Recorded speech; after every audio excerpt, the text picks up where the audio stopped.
Hello from gardening at Gomesa, and I'm in Lancashire in the UK at the moment where I'm going to see an orchid show.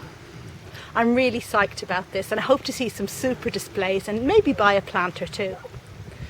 Now this show is hosted by the North of England Orchid Society, and that used to be known as the Manchester Orchid Society, but the really cool thing is that it's the oldest orchid society in the world.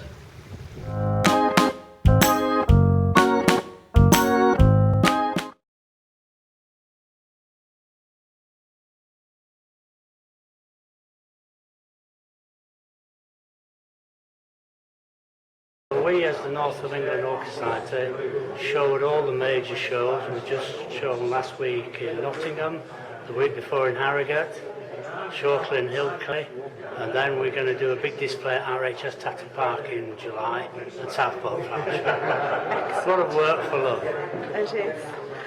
And tell me, what's the most unusual plant that's turned up at one of your shows? That's always a difficult question.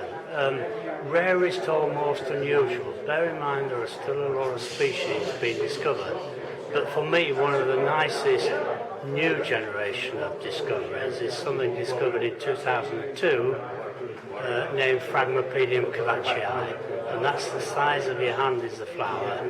So we now see some of the members bringing these plants not today but for the displays.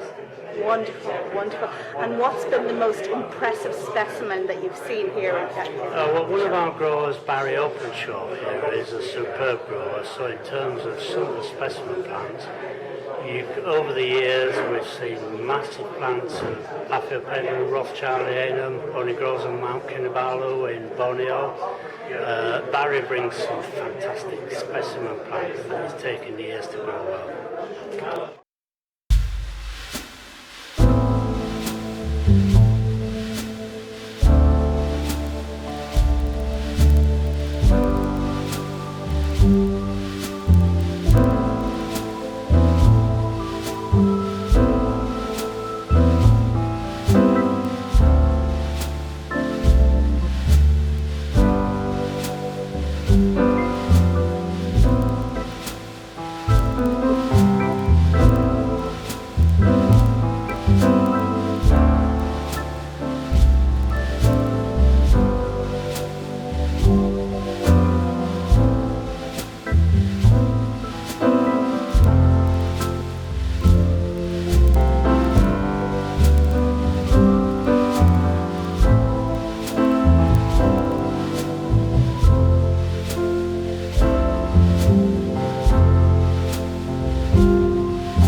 tell me a little bit about your plants. It's a hybrid from Cliff Hutchings cross Cricketama, which has a long flower spike. Cricketama is a brown flower, but that's turned out nice bright green. So You keep it well watered. oh yeah, they get plenty of water. And are they in a cold greenhouse or? In a coolish to intermediate. And this one here is a hybrid from two Australian species, madidum and suave. And it is capable of producing quite a lot of flower spikes.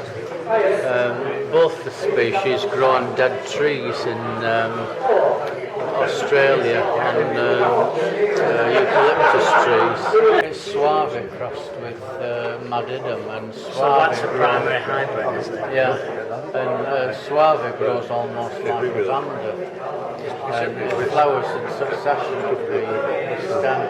So crossed with madidum, it flowers on the back bulbs for up to 5 years.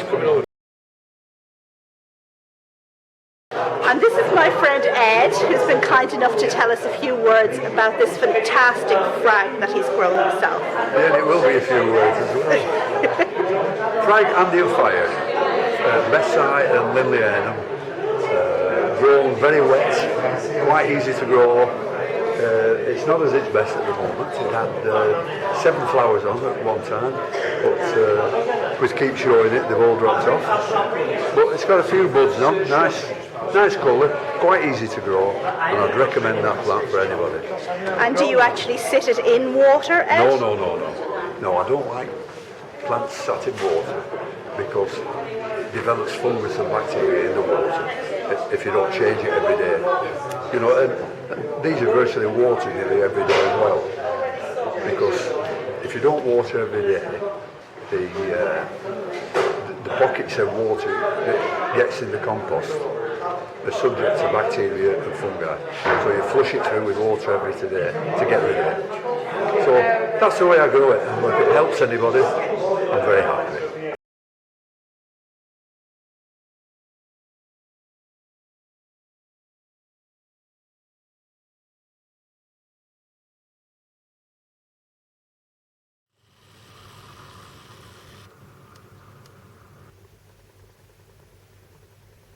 Well, I had a wonderful time at the North of England Orchid Show, and I just want to say an enormous, great big thank you to John Gay first for being so kind as to talk to the camera, to my friend Eddie, and also to Malcolm and to Barry. It was wonderful to meet, after communicating for a few years. It was just wonderful to finally meet them.